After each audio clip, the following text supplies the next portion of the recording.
এই তৃতীয় সপ্তাহে এসেও আমাদের শো হাউসফুল গেছে।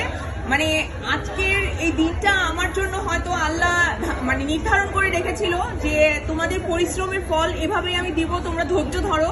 কারণ আমরা যে দাঁতে দাঁত কামড় দিয়েছিলাম, আমি এবং আমার পুরো টিম চেষ্টা করে গেছে প্রথম থেকে, যে আমি যেভাবে চেয়েছি, যেভাবে গাইড করেছি, তারা সেই গাইড অনুযায়ী আসলে চলেছে। আলটিমেটলি তারা বুঝেছে যে আমি আসলে মনে প্রাণে বিশ্বাস করি যে একটা সিনেমাকে দর্শক পর্যন্ত নেয়ার জন্য যা যা করা দরকার আর্টিস্টের সেটা করা উচিত।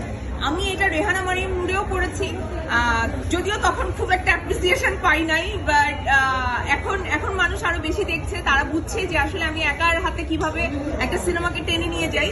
তবে আমি আমার এই টিমের কাছে খুবই গ্রেটফুল। আমার যারা কো অ্যাক্টর আছেন তারা ভীষণভাবে মানে তারা সাহায্য করেছেন, তারা পাশে থেকেছেন, তারা নিজেরা নিজেদের খরচে, নিজেদের ইচ্ছায়, নিজেদের সময়, নিজেদের ঈদের আনন্দ সব স্যাক্রিফাইস করেছেন, করে সারা দিন রাত আমার সাথে হলে হলে ঘুরেছেন। এবং আমাদের সাথে সবসময় ছায়ার মতো ছিলেন সানি সারোয়ার ভাই।